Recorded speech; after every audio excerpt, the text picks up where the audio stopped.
Qué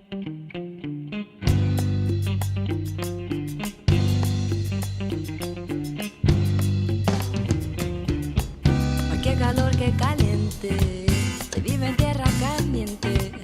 Qué calor, qué caliente, en estas tierras calientes. Por todos lados se siente y lo respira el ambiente.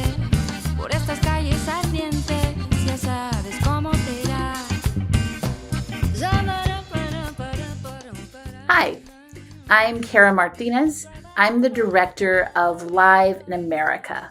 And today I'm representing Austin, and I'm here to talk about the project that is Live in America and a little more broadly about history and performance history in Austin.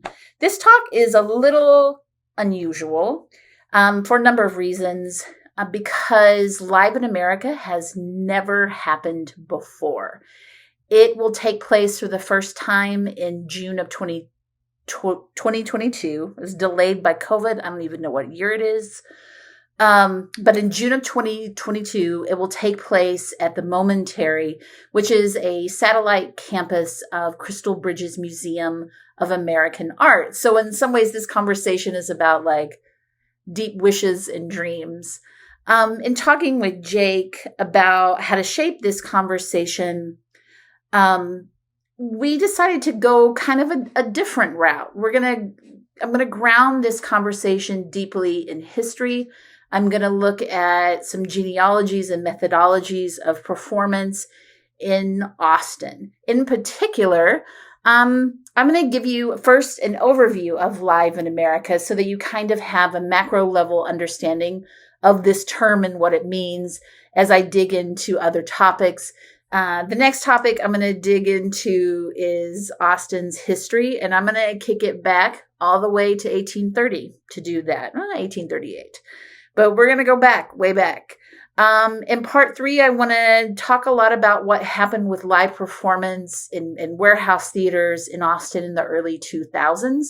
And then I'll connect this all back to a kind of deep dive about the specific communities and performers involved in Live in America. But before we begin, some caveats. It's just me talking.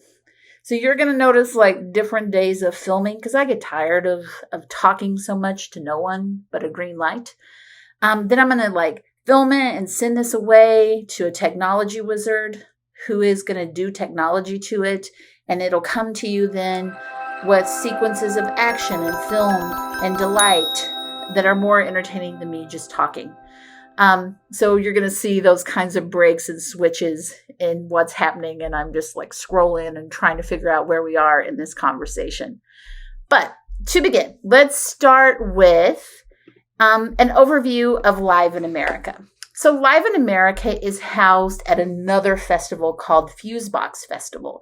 Fusebox came out of a theater company. It's where it was born, called Refraction Arts Project. But the festival itself, Fusebox, has been around for about 17 years. It circulates in conversation with a number of other art institutions and festivals in the U.S. Time-Based Arts Festival in Portland, Under the Radar, all of the craziness that happens in New York in January, Red Cat in L.A., Contemporary Arts Center in Cincinnati, Chocolate Factory, The Walker, those kinds of spaces. Fusebox artists are floating through those kinds of spaces and systems. And in about 13, 14 years in, Bron Berry, who directs Fusebox and who's one of my oldest, dearest, best buddies, he called and was like, hey, do you want to move home? And maybe we'll make a new festival together. And at that point in time, I had been living in Minneapolis. I'd moved from Austin to Minneapolis. I'd been in Minneapolis a lot of years and had done my doctorate there and was at that point in time working at the Guthrie. And he was like, would you want to leave the Guthrie and come home to do a thing that might work? And I just said, yeah, because I wanted to be warm again. So I moved back to Austin. And Ron and lots of other thinkers in our community, we sat and thought about the idea of festival. And we thought about it for 6 months, and we thought we knew what we were doing. And I happened to be in a room with a lot of other festival curators.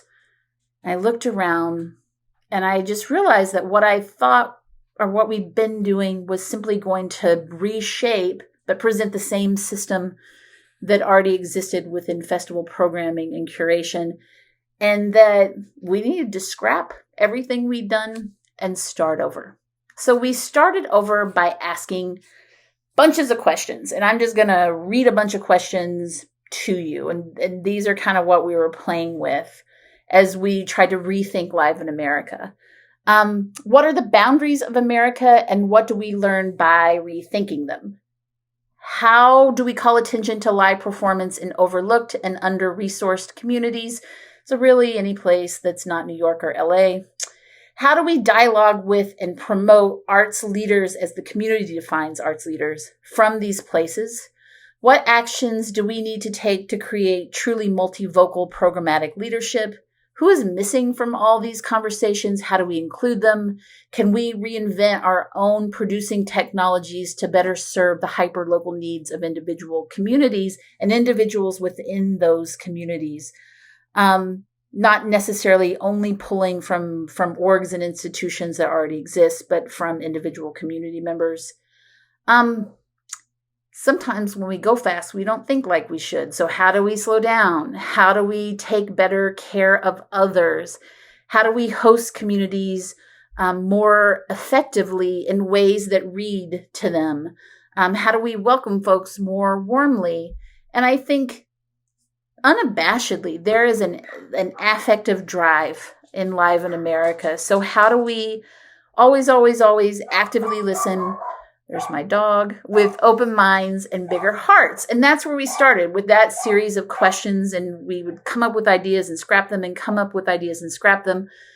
But what we got to was a festival that includes about 9 communities. And I'll go into more deep detail about these communities later, but they include Las Vegas, Nevada, Albuquerque, New Mexico, in particular, the Diné, Apache, and Pueblo communities there, El Paso, Juarez, some artists from Austin who helped structure things for us, New Orleans, Louisiana, Northwest Arkansas, Sumter County, Alabama, which is a really rural community on the west side of Alabama, Detroit, Michigan, and then San Juan, Puerto Rico. And those 9 communities are coming together for this festival that will take place in Arkansas. What those communities have also done is as we've built trust over the years, is they've clearly stated what they want this festival to be, what they hope it can be. And this is a statement that we've written together about that hope. Live in America gathers artists and thinkers from across America's distinctive cultural landscape to imagine a festival as a justice-oriented space for enriching communities, uplifting histories, and building a shared sense of stewardship. Live in America is collaboratively powered by a diverse team of artist, curator, thinker types whose very lives have been directly shaped by the landscapes and social realities they champion. So to find those 9 communities, what we did is we created a very simple Venn diagram. First part, who do we know that has a deep connection, a familial, a heart connection to a place that is not New York or LA? And then with that group and overlaying, also they're not assholes. So we wanted to work with people with deep ties to place who weren't assholes. And that led us to these 9 communities. And that has evolved into a body of leadership of about 20 folks. Every community has its own team of what we call facilitators or leaders.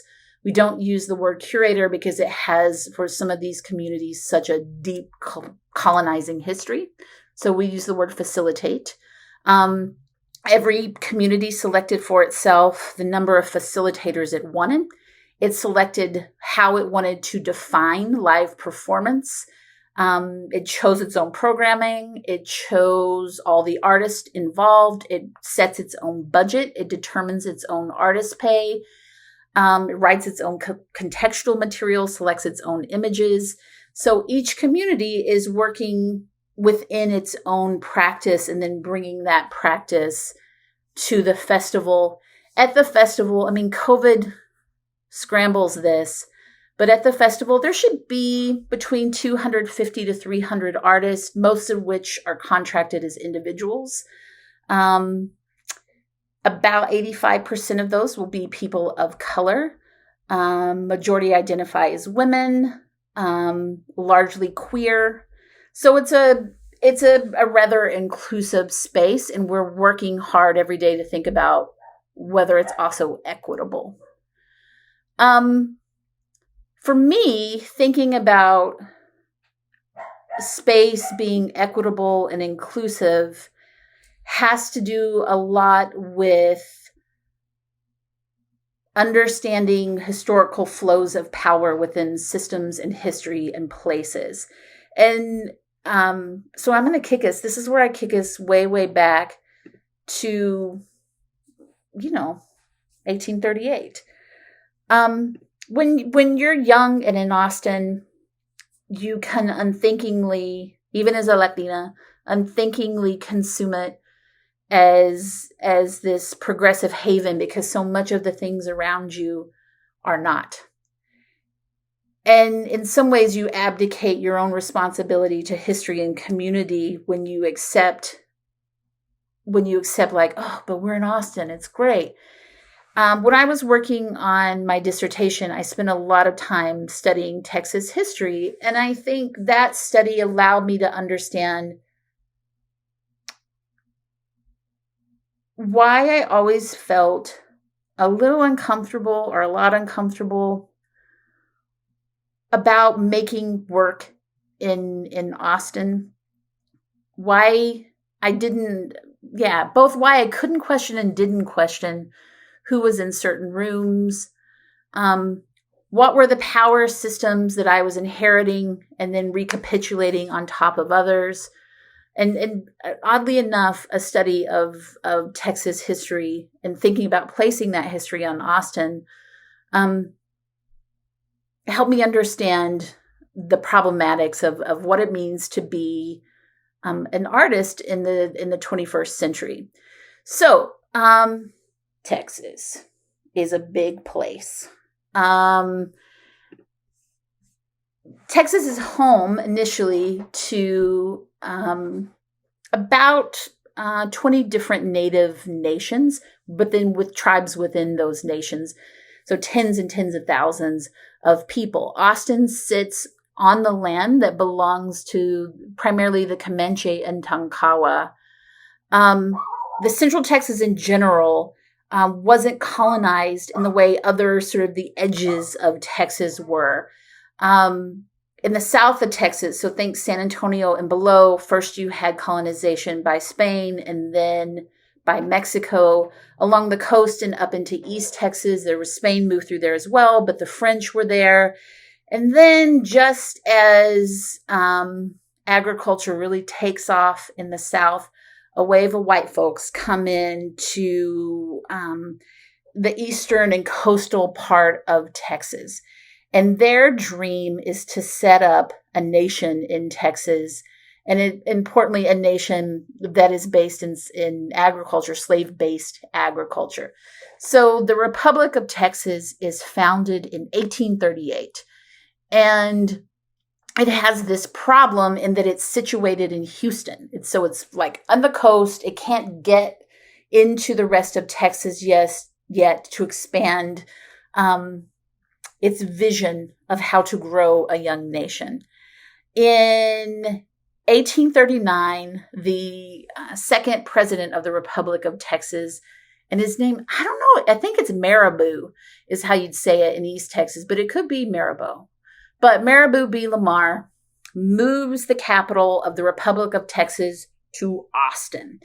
And he does that for three particular reasons that I think if you're living in Austin, you got to sit with, because this is your history. This is where you come from. One, He wanted to put a wedge, the Republic wanted to put a wedge in the state that would stop the northward expansion of Mexico, which had colonized up to about San Antonio. And if you're driving, there's about an hour, 15-minute drive between Austin and San Antonio. So Austin was a good place to come in. You're just far enough away to be safe, but you could create a wedge between Mexico and the rest of the state. 2, Texas needed a place in which to stage what it was going to call the Texas Indian Wars. So basically to stage a genocidal campaign against all Native nations in the state. And with the invention of the repeating rifle, this became a really effective campaign that was led by the Texas Rangers. We have a baseball team in Texas called the Texas Rangers. The third thing, and this was where money was coming from, that the Republic of Texas was really interested in, was spreading ag labor systems based in the enslavement of Africans. Austin to Waco, there's a lot of river systems within it. They flood. Flooding causes really rich soil, and that soil was a great place in which to grow cotton. There's less like saltwater problems that you get along the coast. You need to move further into Texas to spread cotton growing. So if you're white folks and you want to set up your perfect nation, you got to go to Austin. And what's perfect at Austin at that point is there's a lot of water and there's a tiny stockade. It wasn't a mission town, so you don't have any established large communities in Austin. There's a stockade. There's water, there's grass, there's land, and there's nothing to stop you from executing your fucked up dreams of a white nation based on, agricultural systems of enslavement and genocide. And when you move to Austin, and don't move here, it's out of control. Just stay where you are. But if you move to Austin, that's what you're inheriting. That's your history, and you need to wrangle and wrestle with it as best you can when you think about how to take care of your community. So Austin actually stays in that kind of form for a really, really long time. It's an agricultural space. Food is grown there. It's moving through on railroad lines back to the coast. It's a governmental space. It becomes the state capital. In the late 1800s, the University of Texas is founded, and it becomes this enormous public university and institution. Austin's a white space. It's whiter maybe even than it was then. It doesn't have any manufacturing.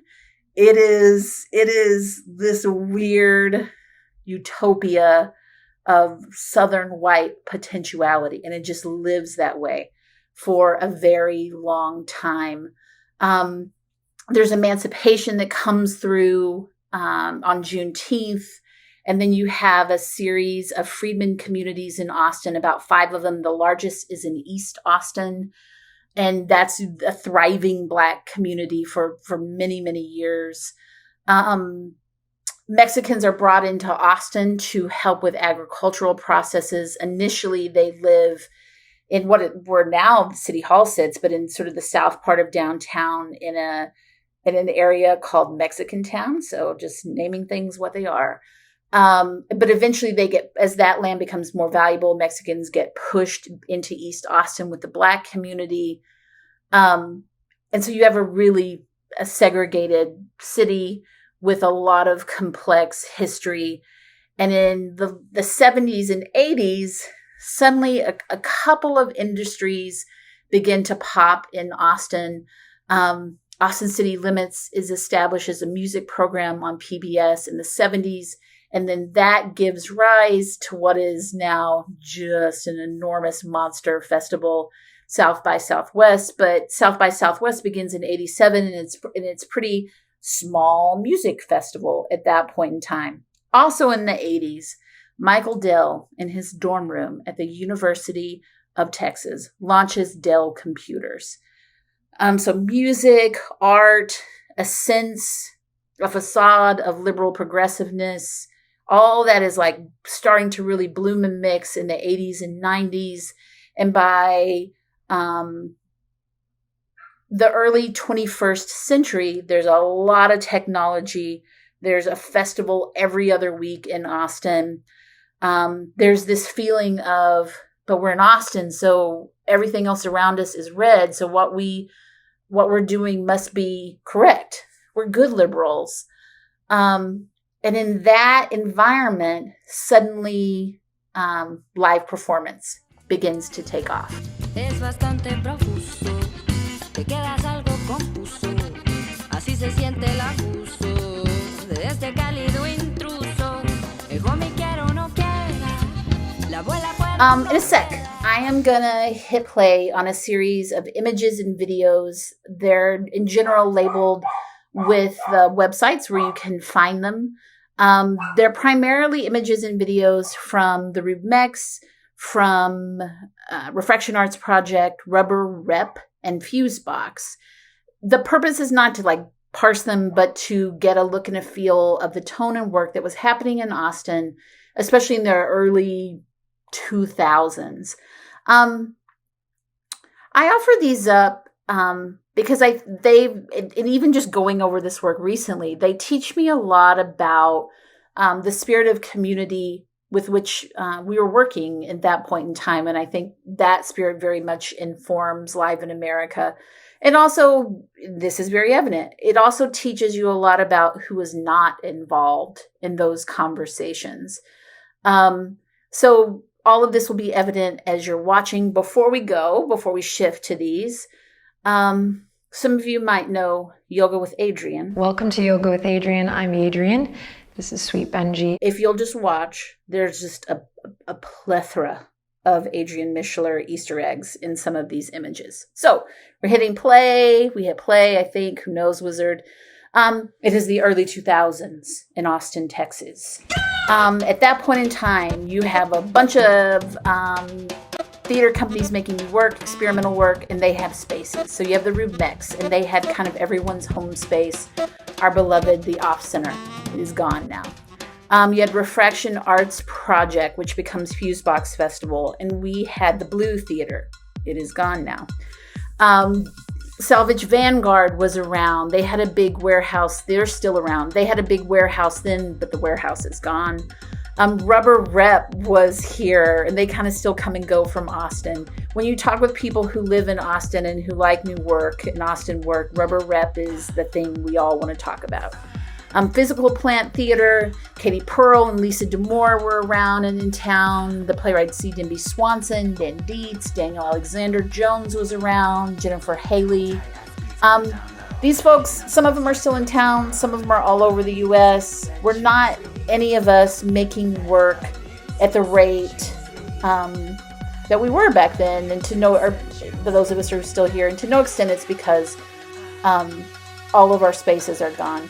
Don't move to Austin. Don't do it. Don't do it unless you have a lot of money and you want to build a space and let all of us use it. Anyway, the alchemy that was present in Austin at that point in time, you had a lot of students, not necessarily theater-trained students, but a lot of students coming out of UT Austin and then St. Edward's University. A lot of playwrights coming out of UT's MFA program in the Michener Center. Rent was cheap. You could have an okay house with a bunch of roommates for cheap. Warehouse spaces we were using were cheap. Everybody had a day job. Some of them were typical artist day jobs. Some of us worked in tech. Lots of us worked in education. I was a school teacher for 11 years during that time. Demographically, in general, we were a pretty white group. Not so many Black folks, more Latinx folks, perhaps involved in this, but very white. Almost across the board, everybody came from really working class families. So we were thrifty, and not too terribly entitled about how we were working, and primarily Texans. So a lot of folks who, were into that myth and cowboys in the West, and it's wild, and there's cows, and you know how to get through a barbed wire fence without getting cut. The spaces that we worked in, I think, are maybe in some ways the most important thing to understand, because the spaces taught us, to some extent, what our theater would be and how we would operate as a community. So we worked in warehouses. East Austin had a lot of transportation, and there were warehouses involved with the transportation of goods along train lines. Big spaces where trucks had their oil changed, food storage spaces, and those became theaters for us. They were kind of outfitted okay, but the rent was really cheap. The land didn't have value. The space didn't have value. So it was an easy place to rent. None of us owned any of these spaces. And to some extent, that's why they're gone now. The theater's set in largely black and brown neighborhoods at that point in time. So your neighbors were the bodegas, tiny houses might surround a space, panderias, taco joints, Joe's restaurant with good enchiladas. If you're ever in that part of Austin, it's still there. These spaces were dirty. They were safe. They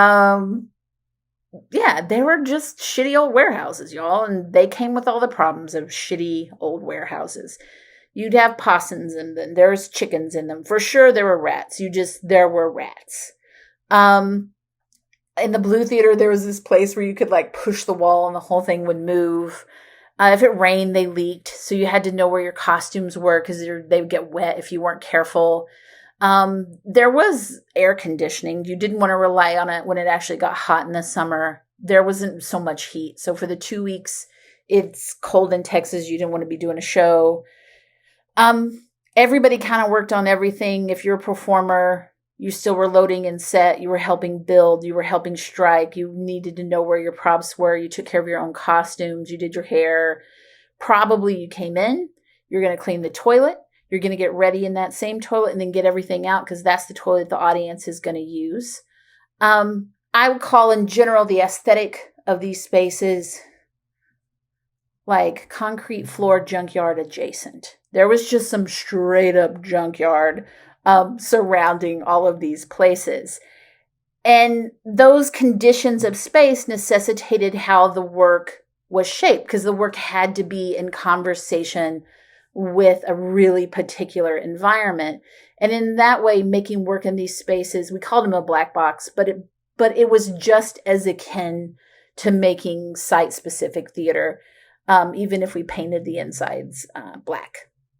The feel of the work is in conversation with the space itself, with our own day jobs, with what skills and talents were in the room and available to us. You were writing for your community. The work grew really slowly, minimum a year, to really get a thing up and put it in front of an audience.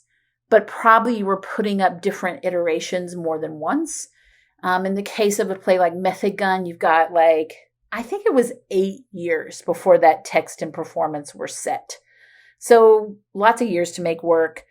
We were all pretty used to, as was our audience, watching different iterations of the same maybe narrative, and then giving feedback about where things were not progressing. There was live music in much of this work. And that was because that's what was, there were more musicians than performers or theater folks. And also you had an audience, an arts audience that was a music audience. And they were trained to be up and drinking and having fun and to have show energy. And if you wanted an audience, you had to figure out how to bring that into your shows.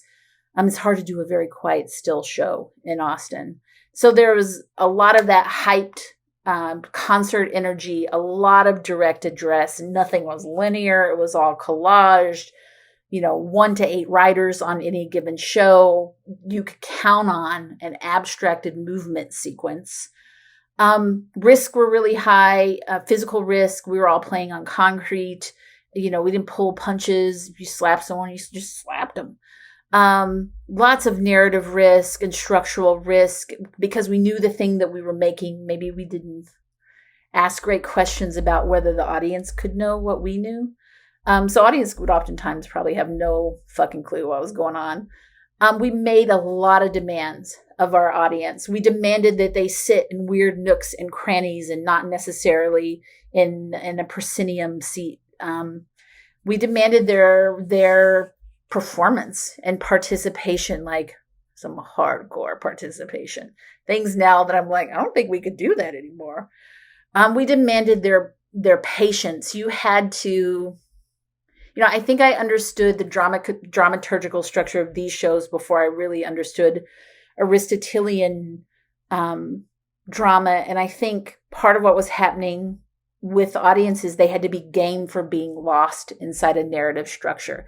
And the game was to figure out like what to pay attention to and what to clue on and how to talk about the show after the show. They participated in literal carnivals that happened at halftime or intermission. We asked them to be game for like sitting very close to a Tesla coil when it fired. We asked them to sing along or to just sing as part of the show. They voted on narratives. Most of the shows are pretty funny. So we asked them for their laughter because, you're performing, you're on hour 14 of working in the day and you need that laughter. And then it was all over. There's not really any formal reception space. So you just go outside and there's beer and you hang out with your audience and probably you're out of costume, maybe. But that's how the show ended, in a yard with beer. We didn't pay ourselves. We didn't take very good care of ourselves. But in general, the work was very affordable to watch, if not totally free. And Fusebox is growing out of these traditions. This 2020 promo video sort of situates where Fusebox is right now. But when it started, it was a product of a couple of things. One was South by had produced all this festival culture in Austin. In the spring in Austin, there's just a fucking festival every weekend. So why not have a live performance festival? And then in Austin, you're also really geographically isolated. Texas is big. You got to drive freaking day to get out of it. You're not on the coast. So it's hard to have new conversations. And festival for, I think, artistic director Ron Berry was a mechanism for bringing in the who, what, where, why of live performance so that we could grow our own minds and our own spirits and our own work. It started out as a kind of a 2-week festival with a lot of new work. Now it is 5 days. It's entirely free. Much of the work is site specific. It's placed all over the city. It takes a lot of collaboration to make the festival go because Austin and Texas is, there's just like no arts funding. So you gotta be thrifty in your planning. As I mentioned before, the work now in Fusebox is a third national, a third international, a third local. But it does call upon, if more than likely, if you end up in Fusebox, you're an artist who is probably deeply experienced and you have figured out how to circulate through festival production processes, where, how, and why to get your work seen by the right producer or presenter. And to no small extent, Live in America is saying like, here's the feel of how we used to make work, how we were in community. We want to keep that, but we also want to build something that is more inclusive and more equitable and that takes really good care of people, because we know to last, you have to take good care of people.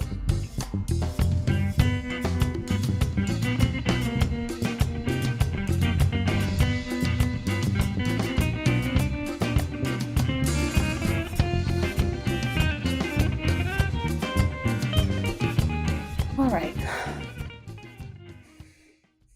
Part 4. It is the third day of talking to the green light. This is the last day of talking. My wizard has fixed my camera. The light is better. So here we go. We're going to finish this off. Our focus is a deep dive on Live in America in this part of the talk. As I was saying, Live in America for me is very much a product of Austin. It's very grassroots. It's very DIY. If you're working on the Live in America team, you are producing, you're writing copy, you're designing a website, you're writing grants, you're shaking hands with the money people, you're making friends, you're probably cooking dinner. That's a very Austin way to work. I think a very Austin way to work as well is placing faith in what might be. Having the faith, knowing that faith is what allows communities and peoples to grow beyond your expectations, beyond their expectations. It's all an act of faith. And that's what my experience in Austin Arts has been. And I hope that that's what we're bringing to the artist in Live in America. And as I dive into these projects, you'll notice that these artists look different than what you just saw. They're very diverse. They come from really different backgrounds. They have really different approaches to theater and performance. I wish they could all be here with us. They're a charming, chaotic bunch. It would be chaos.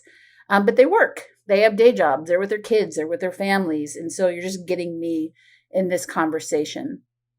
I want to take you through the shape of the festival and then dive into each project.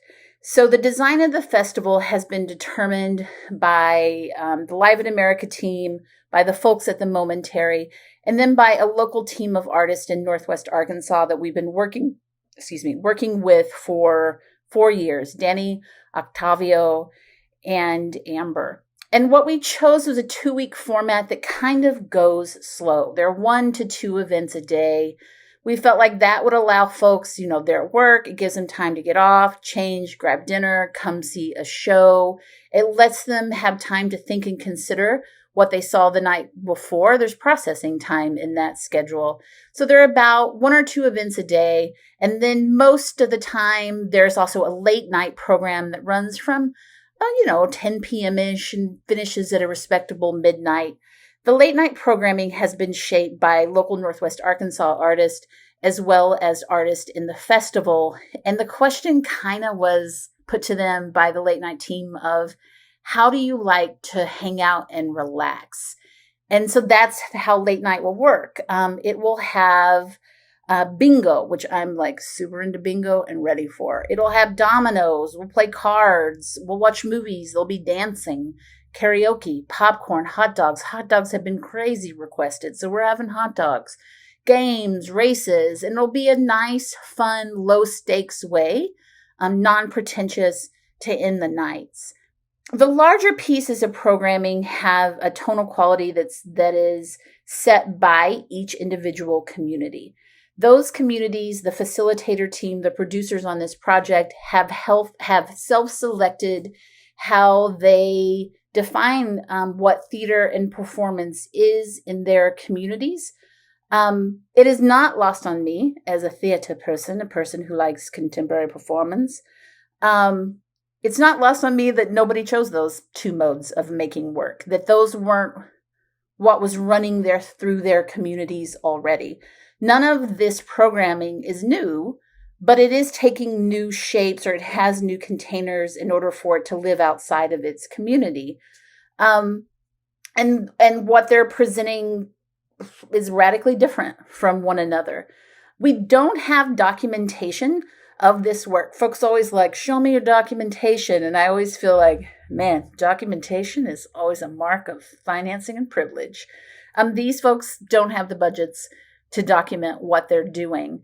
So what you'll see in these descriptions, first, the communities wrote the descriptions themselves. So I'm going to describe the work to you using their language. And you'll see photos that they provided. And then there'll be some clips of work that kind of sits adjacent to what might be at Live in America. So we're going to get started with Vegas. Vegas opens the festival with a piece called Enter the Night. Through an immersive installation and performance featuring billboards, neon lights, kitsch, and the desert landscape, this world serves as a stage and space to perform rarely told Vegas histories, communities, and lived experiences. This interactive experience will culminate in an outdoor family barbecue. So this is like a 3-hour immersive performative installation experience that wraps up outside with a barbecue being led by a pantsless cowboy. It's spectacle at its best, and spectacle being used to question our own assumptions. The next night, we will feature the team from Detroit. The title of that piece is We Insist. We Insist brings together 5 Detroit artists to share their protest music from futurist pop to traditional blues. Detroit's musical legacy connects to justice movements throughout its history. The artists in this intergenerational program offer a live playlist of that history. It's a series of solo performances that'll end with all these artists jamming together in some sort of good musical chaos. The music you've been hearing comes from an artist who will be at the festival as part of Detroit's work. The artist is called Super Cool Wicked, and you're hearing her piece entitled Juliet.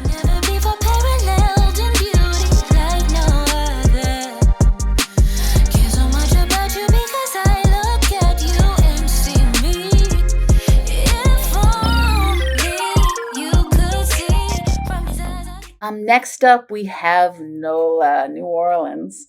This is our first leg. We're throwing down all day piece of programming. It's called Laissez-faire. Laissez-faire.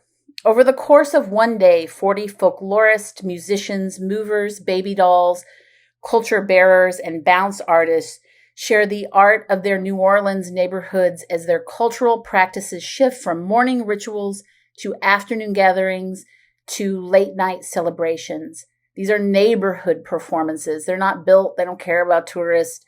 They all are going to take place on a porch that comes in from New Orleans, and that porch kind of unfolds and becomes a performance space, and all the surfaces on that porch are playable. It's a musical instrument.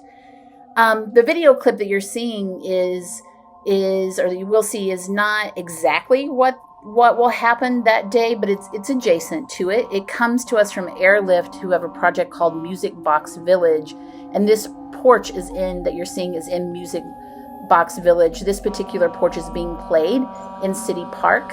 A lot of these performers you're seeing mentioned will be at Live in America.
Alabama.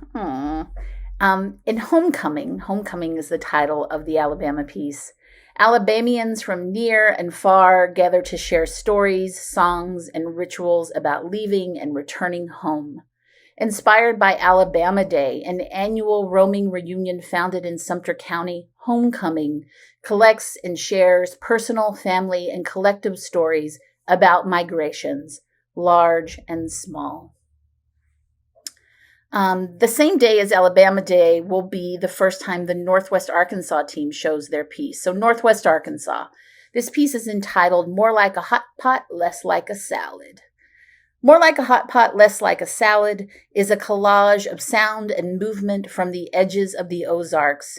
It questions the ways in which the region can silo artists and communities, so the piece becomes a kind of concert or collage that celebrates the region's diversity and models the kind of generosity, consent, and space artists there wish to practice.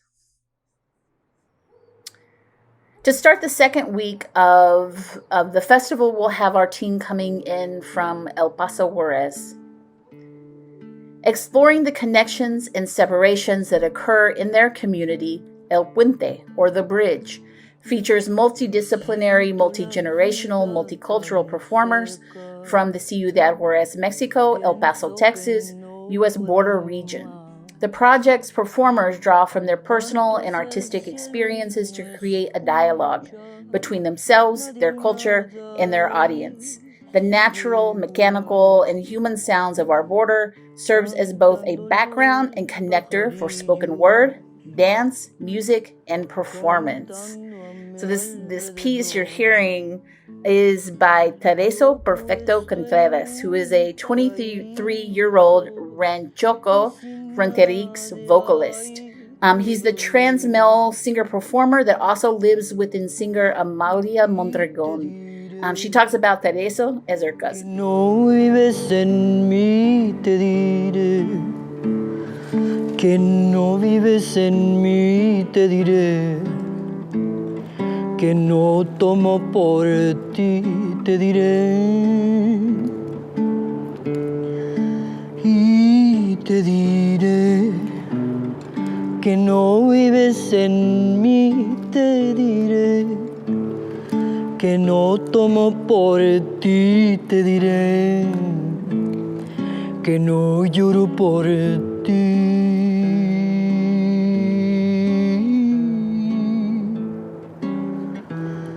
Ay, te diré.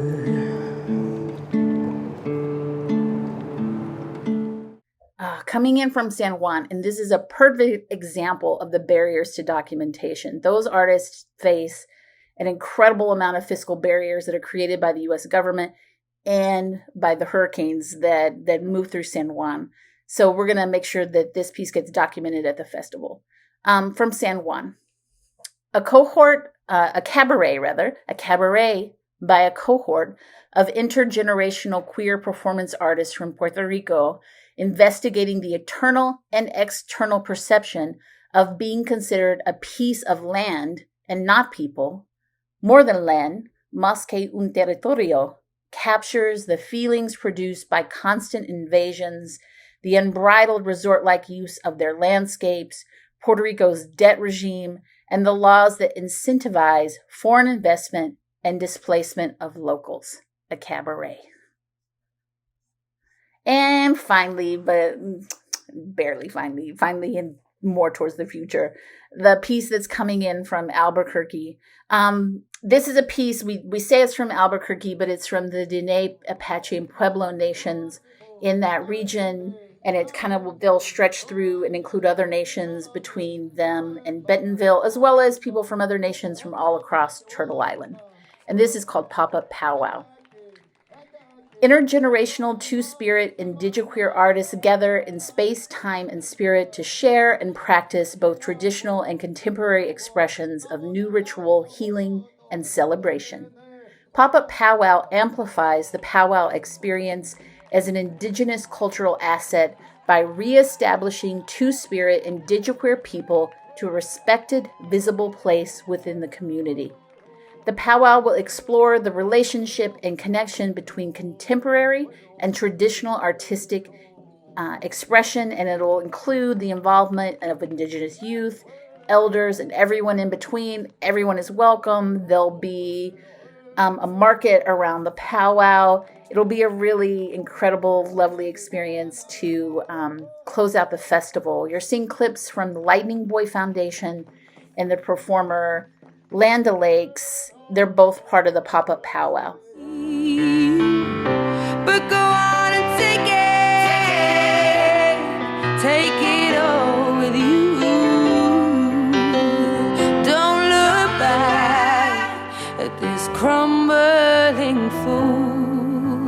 Just take it all with my love. Take it all with my love. Maybe I should leave to have. So, to conclude talking across multiple days about Live in America, the history of Austin, the history of performance, especially in the early part of the 21st century in Austin, I come back to like this practice we have of questions. And even as we haven't done this festival, we're already thinking about future iterations. And the two questions that we kind of sit with are simple. What is festival? And what would we want it to feel like? And the thing, a group of us will get together and talk about this, but the thing that we come back to is the idea of festival being a ritualized year-round practice even that simply surfaces in a formal way what is already happening throughout communities. And at times we get together and I get their help and we write about this for all different kinds of purposes, grants. And this is a piece of writing that we made together about Live in America, and I'm just going to, in the future, and I'm just going to read it to you. This is how we hope Live in America will operate in the future. Live in America theorizes the transformation of festival practice into a decolonized year-round ritual that prioritizes serving local communities while also maintaining a practice of multi-community gathering and celebration. To build systemic awareness and a warm spirit of generosity within the festival, the beliefs and practices of communities serve as guides for amplifying community advocacy work, creating systems of inter-community exchange, sustaining and promoting local artistic practices, and catalyzing multiple educational pathways. And we're going to put our faith in that we can figure out how to do this, that we can design a festival through different iterations and different drafts of this devised work, that we can get close to this ideal. And it just goes back to this very Austin practice of placing faith in what might be. And I've never been so happy to place faith in what might be as I am when I'm working on Live in America. Thanks for listening to me talk for a while. There's so much on the website. The communities have designed their own website pages. So go to the website, take a look. There's recipes, there's love letters, there's sound installation design pieces, there's writing for coming from all of these communities. All the artwork, all the photos are from the communities. It's a fun space to explore. And if you're around in June of 2022 in Northwest Arkansas, come see us. The whole thing is free. I forgot to mention, it's all free. Thanks so much. De ambos lados del puente, te lo decimos de frente, como el infierno se siente, y no te admires de la gente, que toleramos calor, mamá, y aunque el aire esté prendido, y la pasemos sola adentro, no cambia el calor que hace afuera, hace calor afuera, y aunque adentro sienta... So much talking. Oh, Jesus Christ. Okay, we're gonna go. We're gonna finish this. We're gonna get on with our lives. Wait, the dog has gotta pee. I'm just gonna go let it out. I'll stop.